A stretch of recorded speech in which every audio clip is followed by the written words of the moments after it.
हाय बच्चों, स्वागत है आपका अपने YouTube चैनल मैथ मस्ती विथ रितेश पर। बच्चों, हम अभी तक में दिखाए हैं कि अवतल दर्पण में वस्तु को अनंत पे रख के, अनंत और वक्रता केंद्र के बीच रख के, वक्रता केंद्र पर रख के, वक्रता केंद्र और फोकस के बीच रख के। तो आज हम दिखाने जा रहे हैं कि जब वस्तु को फोकस पर रखेंगे तो उसका प्रतिबिंब कहाँ बनेगा। फिर उसके बाद हम ये भी दिखाएंगे कि जब वस्तु को फोकस और ध्रुव के बीच रखते हैं तब उसका प्रतिबिंब कहाँ बनता है। तो शुरू करते हैं। शुरू करने से पहले अगर पीछे का वीडियो नहीं देखे हैं तो उसे ज़रूर जाके देख लें ताकि समझ अच्छे से आ जाए। तो हम बनाते हैं एक अवतल दर्पण। ये रहा इसका प्रधान अक्ष, ये रहा P ध्रुव, यहाँ F और यहाँ C। अब हम वस्तु को रखते हैं फोकस पर। ये रहा वस्तु फोकस पर। अब यहाँ से प्रधान अक्ष के समांतर जो प्रकाश की किरणें जाएगी ये दर्पण से टकरा के फोकस से परावर्तित हो जाएगी। ये रहा आपतित किरण, ये रहा परावर्तित किरण। एक और प्रकाश की किरण वक्रता केंद्र से होते हुए दर्पण से टकराएगी और ये इस तरह से इसी पथ पर वापस हो जाएगी। कहने का मतलब इसका आपतित किरण भी यही और परावर्तित किरण भी यही। तो हम जब वस्तु को रखे फोकस पर, इससे एक प्रकाश की किरण प्रधान अक्ष के समांतर निकलकर दर्पण से टकराने के बाद फोकस से परावर्तित हुई, तो एक परावर्तित किरण ये। फिर उसके बाद जब एक प्रकाश की किरण वक्रता केंद्र से होते हुए दर्पण से टकराई तो ये इसी पथ पर वापस हो गई, जैसा कि पहले भी हम देख चुके हैं। तो इस तरह से यही आपतित किरण और यही परावर्तित किरण। अब बात रहा कि दोनों परावर्तित किरणें कहाँ टकरा रही है। तो ये दोनों परावर्तित किरणें एक दूसरे के पैरेलल है, समांतर। तो ये ऐसा माना जाता है कि दोनों अनंत बिंदु पर जाके हो सकता है टकराएगी। इसीलिए जब वस्तु को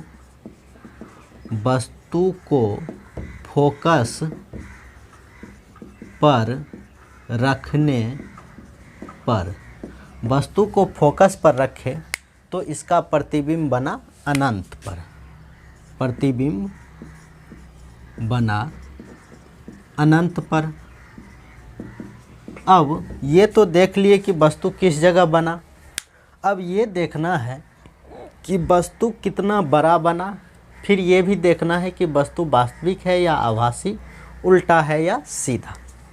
तो चूँकि ये अनंत बिंदु पे जाके टकराएगी दोनों परावर्तित किरणें, तो अनंत दूरी बहुत दूर होती है और जैसे जैसे ये इधर दूर बढ़ते जाएगी प्रधान अक्ष से ये दूर होते चले जाएगी। तो मान लिया जाए, अगर सपोज करते हैं कि ये दो परावर्तित किरणें यहीं आके टकरा जाए और प्रधान अक्ष हमारा यहाँ है, इसको अगर हम यहाँ से मिलाते हैं तो इतना बड़ा प्रतिबिंब प्राप्त हुआ। वस्तु इतना छोटा, प्रतिबिंब इतना बड़ा, जो हम इतना ही दूरी पर दोनों परावर्तित किरणों को माने हैं कि टकरा गए। लेकिन ऐसा तो होता नहीं। ये दोनों परावर्तित किरणें तो अनंत पे जाके टकराएगी। तो अब सोचो कि अगर ये अनंत पे जाके इस तरह से धीरे धीरे बढ़ते जाए तो ये प्रधान अक्ष से बहुत दूर हो जाएगा, और प्रधान अक्ष से जब बहुत दूर होगा तो उसका प्रतिबिंब भी बहुत बड़ा होगा। यानी इसमें प्रतिबिंब जो बना वस्तु से बहुत बड़ा बना। अब ये देख रहे हैं कि दर्पण के आगे प्रतिबिंब बन रहा है, इसीलिए ये वास्तविक होगा। कैसा होगा? वास्तविक और उल्टा भी होगा, क्योंकि वास्तविक प्रतिबिंब हमेशा उल्टा होता है। अब हम लास्ट देखने जा रहे हैं कि जब वस्तु को फोकस और ध्रुव के बीच रखेंगे तब उसका प्रतिबिंब कहाँ बनेगा। ये अवतल दर्पण का लास्ट पोजीशन है। हम ये एक अवतल दर्पण बनाए,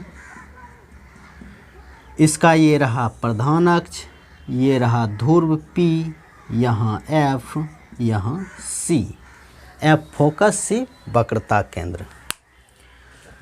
तो अगर हम वस्तु को फोकस और ध्रुव यानी पोल के बीच रखते हैं तो ये वस्तु को रख दिए। अब इससे एक आपतित किरण जाके दर्पण से टकराएगी। टकराने के बाद ये फोकस से होते हुए परावर्तित हो जाएगी।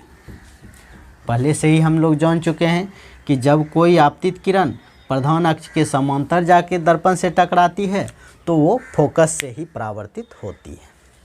अब हम एक प्रकाश की किरण इसी वस्तु से वक्रता केंद्र होते हुए अगर दर्पण पर ले जाते हैं तो ये इस तरह से, और जब वक्रता केंद्र पर ये दर्पण से टकराती है वक्रता केंद्र होते हुए, तो इसका आपतित किरण भी यही और परावर्तित किरण भी यही होता है। तो इसमें अब एक परावर्तित किरण तो ये हो गया, एक परावर्तित किरण ये हो गया। तो हम बताए हैं कि दो परावर्तित किरणें जहाँ टकराती है वहीं प्रतिबिंब बनता है। इसमें तो देख रहे हैं कि धीरे धीरे दूरी बढ़ते हुए जा रहा है।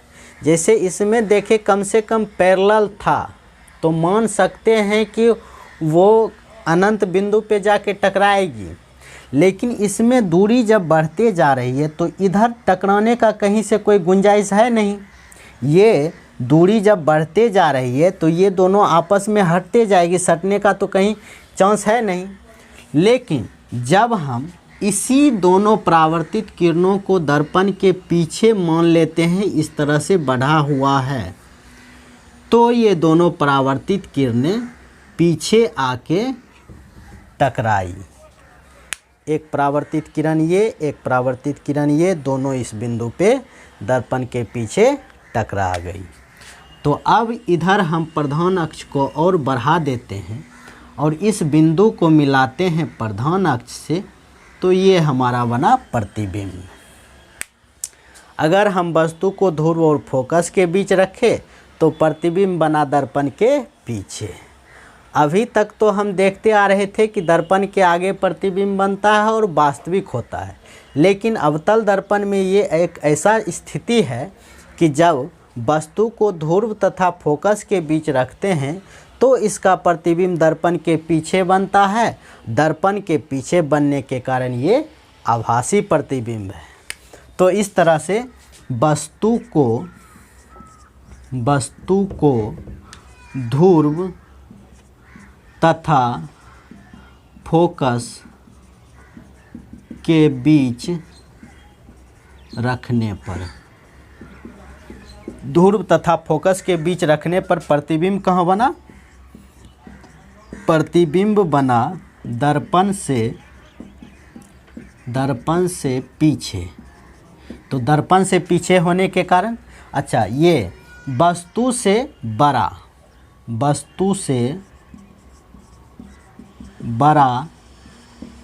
प्रतिबिंब, वस्तु से बड़ा प्रतिबिंब।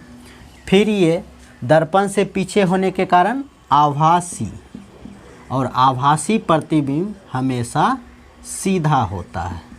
आभासी या काल्पनिक भी हम कह सकते हैं, आभासी काल्पनिक दोनों एक चीज़ है।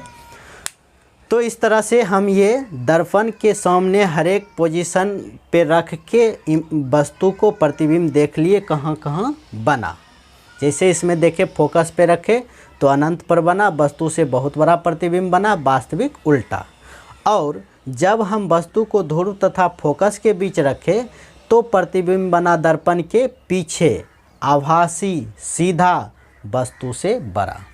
तो बच्चों, ये इसमें इतना कम से कम याद रखना कि अवतल दर्पण में कहीं भी वस्तु को रख दें हमेशा वास्तविक प्रतिबिंब ही प्राप्त होता है, दर्पण से आगे ही प्रतिबिंब बनता है।